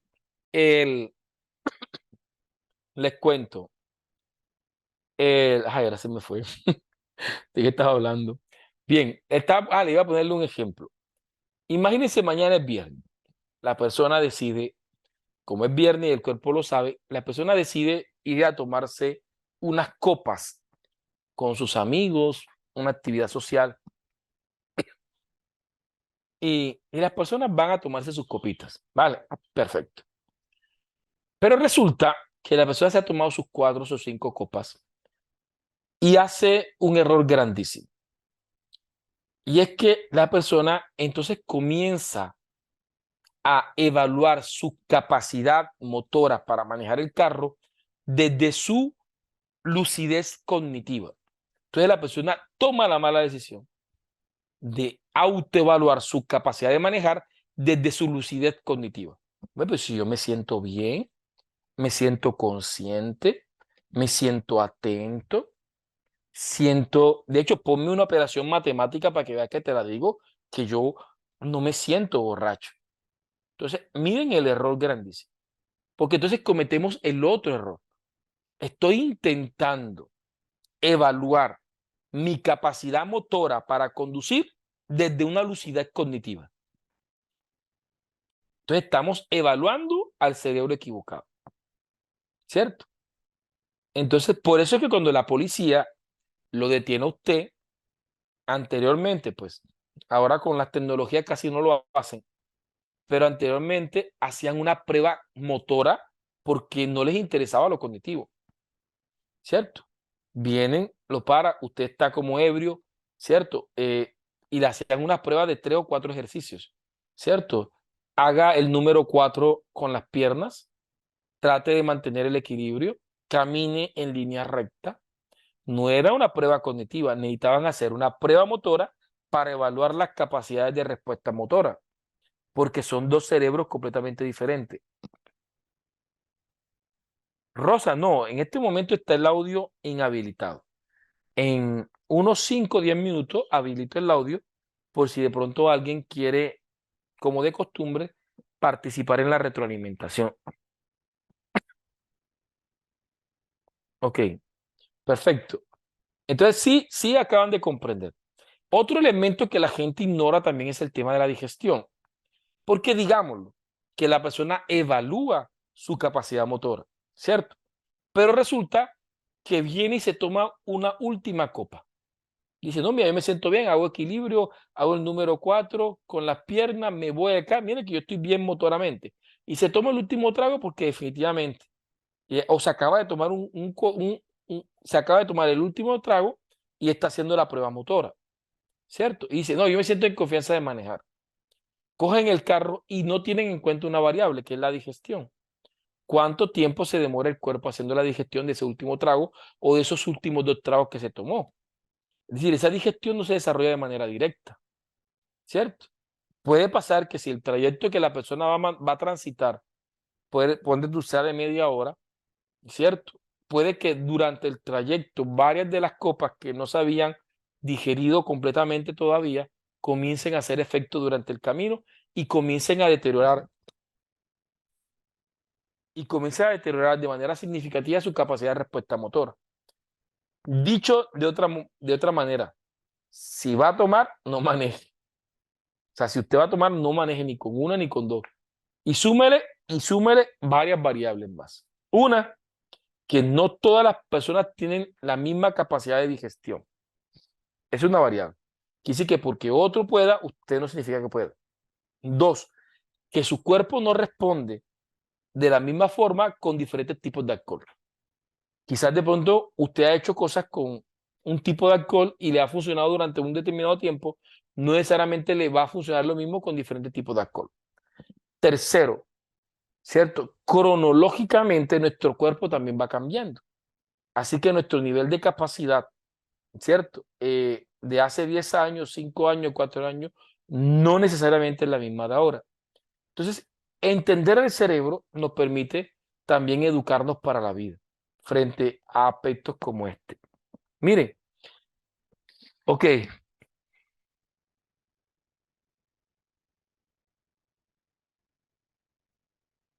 aquí nos acaban de compartir un TikTok, Diego. Hizo llorar, vean hasta el final, vale la pena. Vamos por ahí. Perfecto. Ok. Después me veo el TikTok de ese. Ok. Vale, perfecto. Entonces, bien. Entonces, hoy alcanzamos a ver el tema de la corteza parietal del cerebro, ¿cierto? Mañana vamos a entrar al cerebro cognitivo. Vamos a trabajar todo el día en el cerebro cognitivo.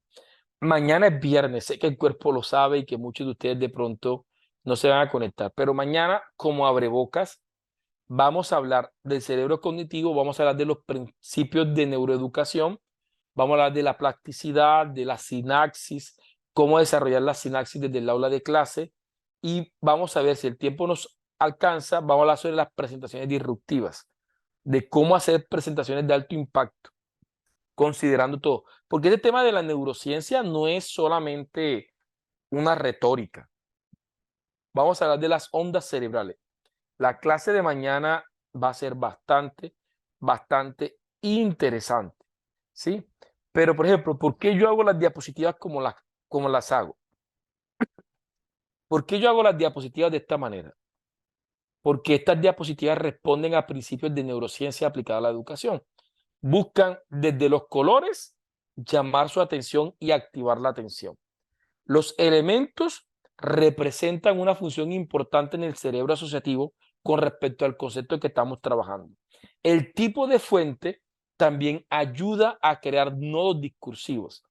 Entonces, la manera como hago las diapositivas responden a principios de neurociencia, por lo cual lo que acabamos de ver hoy, lo de mañana, lo del sábado y lo del lunes va a ser plataforma para esto. Les voy a enseñar a hacer diapositivas como esta que ustedes están viendo acá. ¿Ya? ¿Sí? Entonces, veamos. De manera breve, me gustaría escucharlos. Así que voy aquí a validar para que puedan encender. Pues, levanten la manito quienes quieran participar, que quieran de pronto hacer una retroalimentación, preguntar, comentar algo. Les invito a que sean lo más breve posible. Eh, Pueden hacerlo alusivo a coaching educativo o a docencia universitaria. ¿Vale? ¿Sí? ¿Cómo se han sentido? ¿Cómo estamos? ¿Sí? Vale. Claudia Peña, mi estimada, te escucho. Muy buenas noches para todos. Buenas noches, doctor. ¿Cómo está? Pues le Excelente. cuento que me tiene súper encarretada con todas las enseñanzas. Me Claro, me parece alegra mucho. fantabuloso. Todo me ha parecido muy bueno. Quisiera preguntarle, todos los aprendizajes que estamos recibiendo en los dos diplomados, ¿eso será que nos puede aportar para el día del examen de ascenso en el escalafón a los del 1278? Bien, mira, eso no hace parte del diplomado de docencia universitaria, pero estoy armando un material de estudio para ese examen. Inicialmente, el ministerio todavía no ha liberado las directrices de cómo va a ser el examen. Se apunta a que van a comenzar a vender los pines el 7 de diciembre, creo que es la información. que hasta el momento han dado. La mayoría de las pruebas de estado se trabajan desde lo que vimos de la taxonomía solo, ¿cierto? De hecho, hoy particularmente estaba compartí un artículo sobre la taxonomía solo para entender la manera como pregunta la taxonomía solo, ¿sí? Entonces, sería como ahí. ¿Qué te invito? Como todavía no he sacado las directrices del ministerio, lo que sí podrías hacer es el tema, o sea, ¿qué te puede servir de este diplomado para la prueba? Los conceptos básicos de constructivismo, ¿cierto? Sobre todo el constructivismo cognitivo y el constructivismo sociocultural, que lo vamos a ver la otra semana. De ahí podrás tener algunas bases para responder algún tipo de pregunta, pero obviamente habrá muchas otras cosas que de pronto no vamos a trabajar. El ministerio todavía no ha liberado las directrices del examen, así que digámoslo así, que todavía no tenemos claridad sobre qué tipo de preguntas estratégicamente vamos a desarrollar. Me imagino que habrán preguntas disciplinares. Por ejemplo, en mi caso, que se voy a ascender en tecnología, asumo que habrán preguntas orientadas hacia la disciplina como tal. Entonces habría que esperar las directrices del Ministerio de Educación Nacional. ¿Qué te invito a que no dejes de seguirme en las redes sociales y que, pues bien, aunque ya se ha terminado el diplomado, me puedas estar escribiendo para ver qué tipo de materiales hemos organizado? Tengo materiales como muy generales, pero lo ideal es ser estratégicos. Inmediatamente que el ministerio libere las pautas, estudiar según las pautas que establece el Ministerio de Educación Nacional, ¿cierto? Ah, listo. Bueno, doctor, muchas gracias. Feliz Y, y, noche. en es- y después de la experiencia, y después de las experiencias que hubo aquí en Colombia en el pasado examen del ingreso de la carrera docente, porque anteriormente hay unos grupos empresariales que venden cursos para prepararlos para las pruebas. Lastimosamente, en la última prueba de ascenso, las principales compañías se escacharon porque fueron desatenadas. Es decir, lo que enseñaron estuvo alejado de lo que fue la prueba. Por lo cual, en esta ocasión yo creo que la mayoría de la gente va a intentar de manera personal identificar cuáles son los criterios de la prueba para estudiarlo de manera individual. Jacqueline, te escucho, mi estimada. Gracias, buenas noches, doctor. Comentarle Hola. brevemente, hola, ¿me escucha? Sí, perfecto. Ok, muchas gracias. Comentarle brevemente, somos colegas, soy profesional de la informática. Sin Excelente. embargo, mi profesión como tal la ejerzo no de manera directa en la compañía donde laboro, sino que laboro como asistente clínico. Y a raíz Ah, de la asistencia clínica, estudié con mucha emoción, estudié la maestría en administración de servicios hospitalarios. Comentarle que la docencia no es directamente mi rama, ¿verdad? Sin embargo, quiero ejercerla. Lo he qué hecho de bueno. manera informal, con estudiantes de manera informal, no directamente como tal, pero es mi próximo proyecto. Y esto fue lo que me encaminó y me encarretó, como dicen, a querer aprender más. Y en este Me momento, alegra mucho, créanme que Evelyn. me siento muy entusiasmada porque estoy aprendiendo increíble con usted. Gracias. Comentarle que ignoro mucho la parte psicológica, ignoro bastante la parte cognitiva y esto. Sin embargo, aprendí mucho dentro de mi maestría, ya que mi tesis tuvo mucho que ver con el síndrome del Burnout en De los Burnout. profesionales de la De enfermería, Burnout. así es, Ah, de claro. Burnout, sí, en el profesional de la enfermería. Entonces, Excelente ese tema. aprendí mucho de esto y créame que ahorita me siento así un poquito como un poquito perdida porque siento que son temas bien complejos, súper interesantes, pero no me he perdido ni una clase ni me la voy a perder. Claro. Agradecerle mucho por lo que está haciendo, felicitarle y decirle que quiero ser como usted y Ay, no, aprendí hombre. mucho de usted. Muchas gracias, Mi objetivo es que sean mucho mejor, ¿cierto? muchas No, no. gracias. Gracias, Excelente, mi buenas noches. estimada Jacqueline. Vale, bendiciones.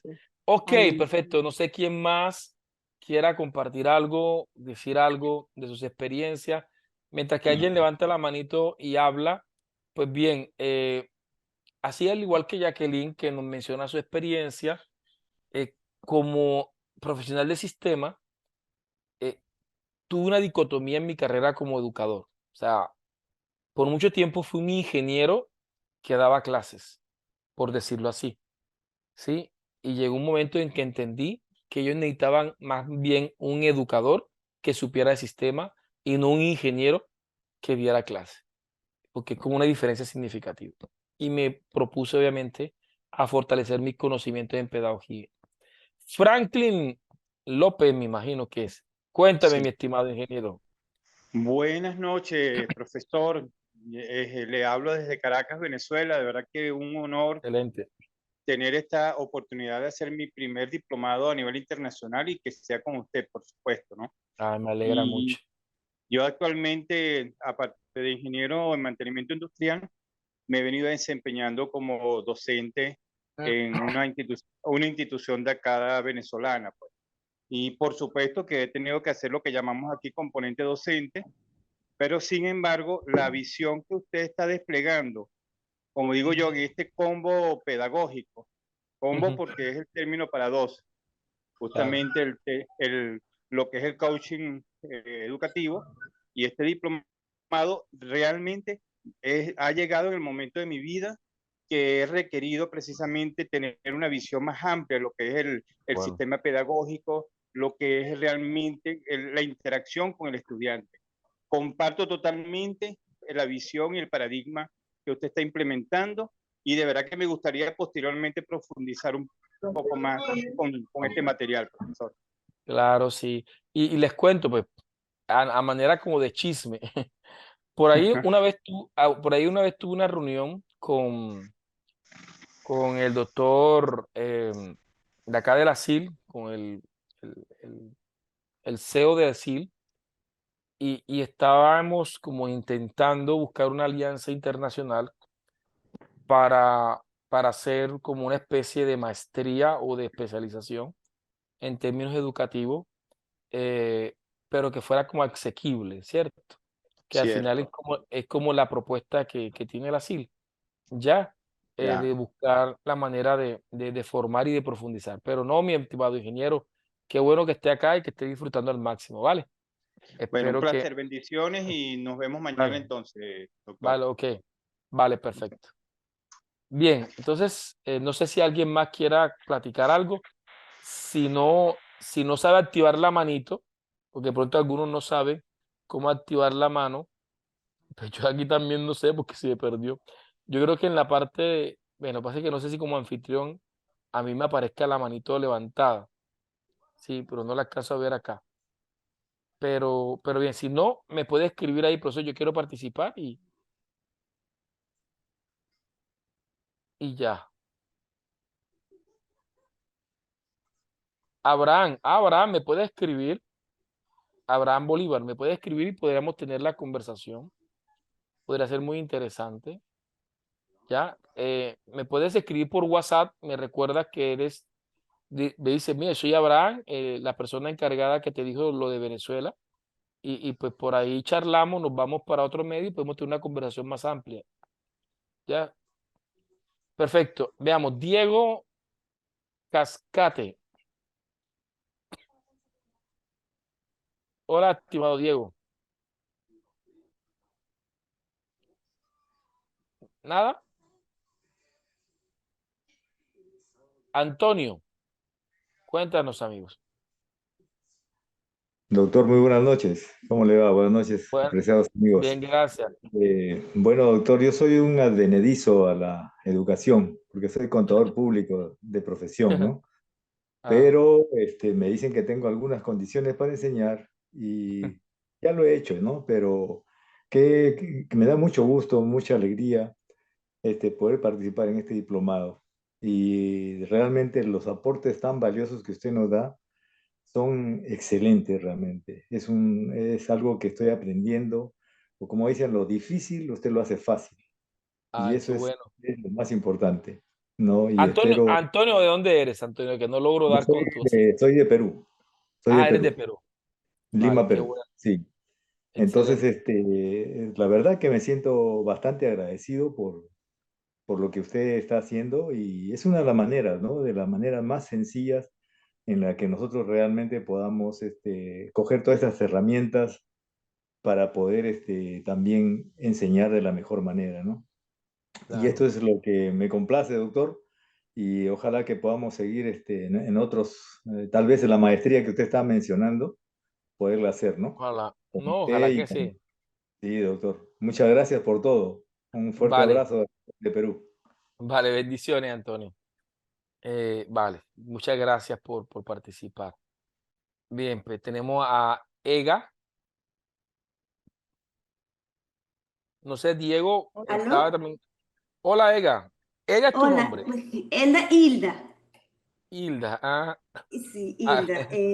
Bueno, me da un poquito de miedo escénico y lo estoy combatiendo en este instante.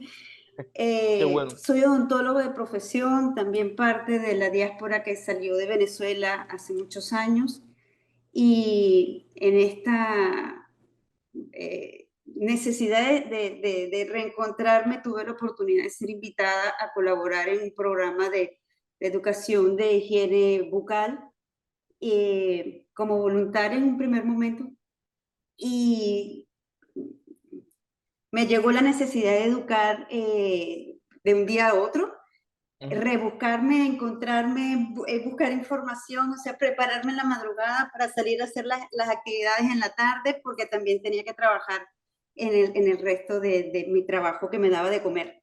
Y me enamoré. Es lo Qué que bueno. hablabas el primer día de a veces enamorarte de lo que haces y bueno, buscando o pidiendo a Dios que me lleve el camino y que me dé más asertividad sobre esto, me manda mi hermana por casualidad, yo digo, pero tú los conoces, no, pero yo los vi, están en Instagram, métete y aquí estoy, disfrutándolo vivo en una islita del Caribe minimina de 16 millas y disfrutando esta enseñanza y esperemos que sí, que hagan la maestría luego. Y aquí estoy cada Claro. día en la madrugada, porque hay Hombre, diferencia de hora, pero disfrutándola ¿qué y hora? bendiciéndole por todo esto.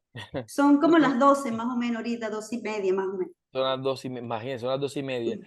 ¿Cómo se llama la isla? La verdad que nunca la había escuchado. Yo estoy en la parte holandesa de San Martín. Ah, wow, imagínate.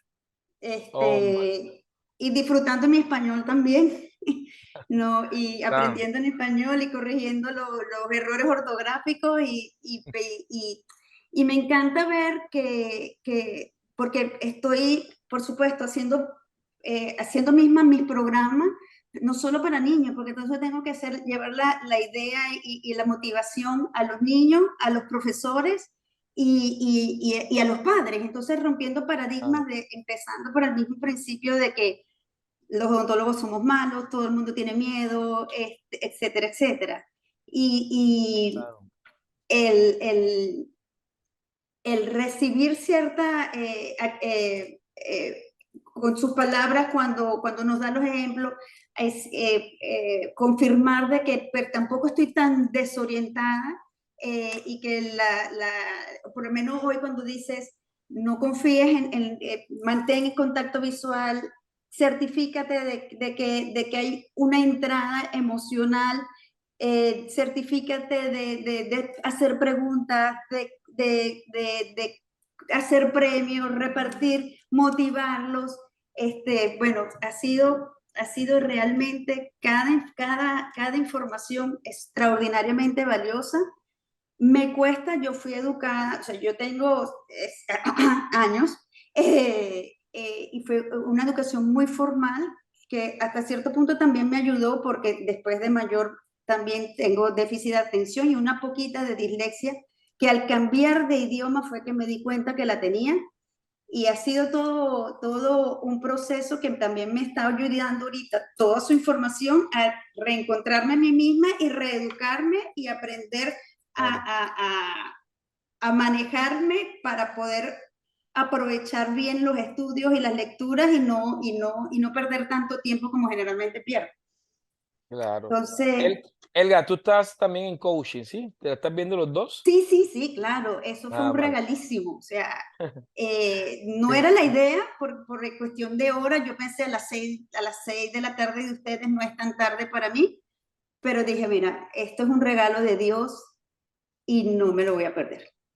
bien, no. Y créeme que por lo que me cuentas, lo que viene te va a ser muy útil. Así que, y Súper.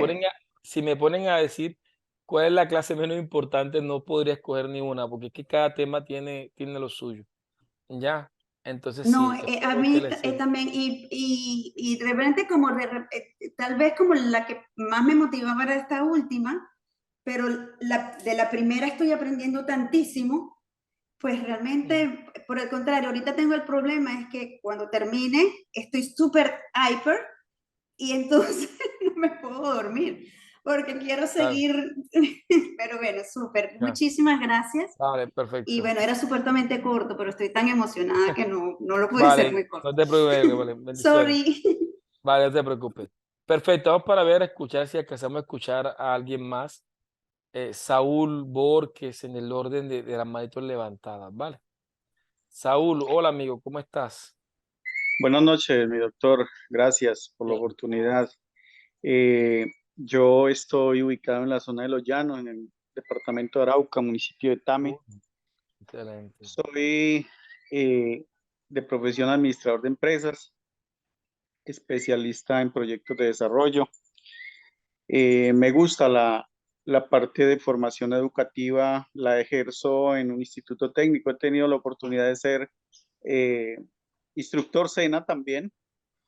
Me ha costado un poco ingresar, he estado un poco perdido, pero de verdad estoy muy motivado, me interesa demasiado y pues escribí al interno a la chica que habló hace rato para ver cómo puedo, cómo me dan un placito, porque la verdad vengo de un proceso, bueno, no le cuento porque llora, pero a veces esas cosas que se le presentan a uno en la vida, pero que con muchos deseos de aprender y pues se me ha cruzado de pronto porque estoy en un diplomado con la Universidad Distrital, yo soy conciliador de justicia en equidad también, y pues estaba ya en ese proceso y estaba un poco desentendido, pero este tema es demasiado importante, admiro su capacidad, Dios lo bendiga y lo guarde y le siga dando Gracias. esa sabiduría, pero sí estoy muy interesado en nivelarme, en poder tener la oportunidad de hacer ese pago de pronto con alguito de posterioridad, que me ayuden en eso.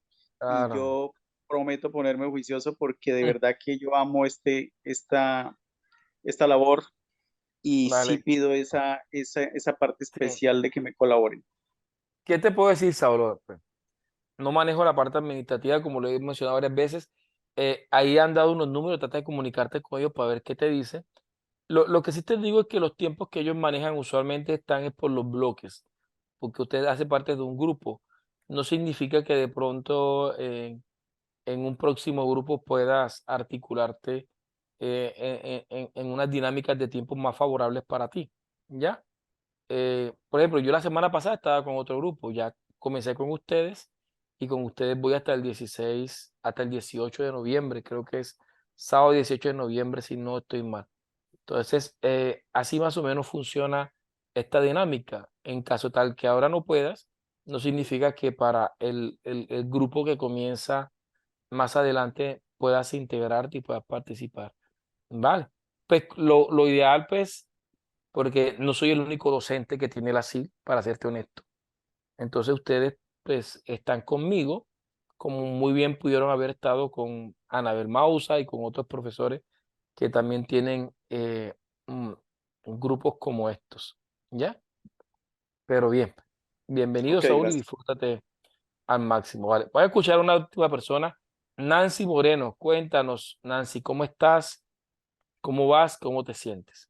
Buenas noches a todos, doctor, ¿cómo está? Pues yo no sé, en mi memoria no me falla, creo que he estado en una actividad con usted. Eh, Sí, yo soy administradora de empresas de base, pero me enfoqué con la parte de la salud y soy auditora y bueno, y he hecho 2 maestrías y 4 especializaciones porque me encanta estudiar. qué Pero de bueno. verdad que el coaching educativo, pues bueno, en Colombia pienso que no existe, o sea, eso no existe y uno cada día, ahorita que lo escucho a usted, estos 4 clases que a mí me gusta estudiar, pero estas clases las he visto de otra manera. Siento que sí necesitamos como algo, o sea, no ni que una maestría, yo creo que un doctorado y hasta más en coaching Claro, educativo, no existe. Y eso no solamente de la parte de las academias, sino de que eso tiene que ver de la parte del gobierno como una exigencia, porque es que yo por lo menos ahorita, yo también doy clases así, pero no, o sea, son clases de diplomados así, y ya me daría esta pena porque creo que no, no estoy muy preparada para eso, porque de verdad que uno sí necesita de claro. un aprendizaje diferente para realmente llegar al estudiante, llegar al profesional, en el caso, pues.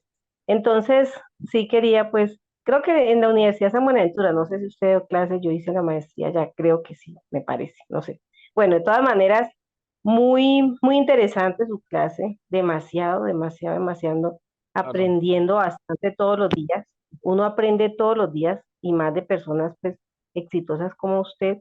Entonces, quería aportar ese Nancy, tema. de dónde eres? ¿De qué ciudad? Cali, Colombia. Cali. Pues yo en Cali he estado en la Universidad Santiago de Cali, he estado en varias Ah, ocasiones, de he estado pronto en en la varias ocasiones Santiago. en Yo estaba, conferencias, ¿sí? seguramente. Yo estudié en la San Buenaventura, en la Santiago, en la Univalle, en la Javeriana. Hubo, He hubo, pasado. hubo una vez en el año, eso fue 2015, Ujú. estuve en un encuentro nacional de semilleros de investigación en la Santiago Ah, de Cali, ¿sí? seguramente sí, porque Entonces, mi pregrado es de allá y yo tengo un posgrado allá en la universidad. Seguramente. Ah, estuve dando una charla allá. Ah, pero qué bueno. Bendiciones, Nancy. ujú. Vale, ok. Bendiciones, Dios lo guarde. Vale, Gracias. perfecto. Ok, bien. Vale, es que cuando comienzo a hablar, Alex, vamos a ver. Bien, hasta que no me suene las 10 no suelto. Alex, ¿cómo estamos? Alex. Se pronuncia así, Alex, con K y S. Hola. Hola, ¿me escucha? Hola. Sí, ¿cómo se pronuncia tu nombre, amigo? Alex, sí, KS. Alex. AKS, Buenas vale. noches, profe, ¿cómo vamos? Mi nombre es Bien, gracias. Al Montañez, de profesión enfermero, pensionado de la Policía Nacional, eh, médico táctico, igual enfermero de combate. Eh, bueno, en esa parte que me quise ingresar al diplomado, tenía años de quererlo hacer, años de años, porque pues por la parte mía, la instrucción de capacitar, tengo familia docente por todos lados, de igual manera soy de Norte de Santander, de Pamplona, Norte de Santander, Pamplona. en un lugar donde tiene una de las mejores universidades de Colombia, por no decir que la mejor, la Universidad de Pamplona, donde ahí, bueno, que podemos ejercer la parte de la cátedra y todo eso, entonces ese es como mi proyecto, ¿sí? A pesar de que pues yo sigo dando instrucción, trabajo con un hospital, soy paramédico en este momento, trabajo con un servicio de ambulancias y de igual manera pues me gusta multiplicar el conocimiento y entre más herramientas tenga para multiplicar este conocimiento y dar la información de una manera rápida, veraz y de una manera original, digámoslo así, porque a nosotros, o sea, nosotros en la parte de paramédicos es más de, más de práctica que de teoría, a pesar de que la teoría sea bastante amplia, nos gusta más la práctica porque es como vivir lo que tenemos que vivir en el momento indicado. Claro. Por otro lado, profe, felicitarlo por esas páginas, las he estado viendo en estos últimos días, he visto los videos, he visto eh, las páginas como tal, sobre todo la de Instagram. Cuando tengo el tiempito, pues realmente lo veo eso. Y desde el momento en que lo vi, empecé como a aplicar lo que usted nos ha venido enseñando en estos días, a pesar de que no me he conectado directamente por lo mismo de mi trabajo, que me ha tocado viajar, me ha tocado estar viajando, entonces mi conexión es muy, muy inestable por el camino. Muy bien. Mas, sin embargo, llego al otro día a revisar. Y Claro, pues no, Alex. solamente eso era, quería felicitarlo. La verdad, pues Muchas me parece gracias. un excelente clases, un excelente instructor y esperemos que todos podamos tener algún tipo de conocimiento. Claro, mi estimado Alex. Muchas gracias. Hombre, bien, yo quiero pedirle disculpas a Juan Carlos, a Luz, a Ardenson y a Raquel, que tienen la manito levantada, pues se nos acabó el tiempo. Pero mañana, si es necesario, les daré prioridad a ustedes. Así que hago una captura de pantalla para que ustedes puedan tener de pronto la posibilidad de conversar. Les pido que me excusen, quisiera poder tener la oportunidad de escucharlo a todos, pero también tenemos un recurso limitado, ¿ok? Dios me los bendiga, Dios me los guarde. Muchas gracias por estar conectados y por la aceptación que he tenido o que me han permitido tener con ustedes. Dios me los bendiga. Chao.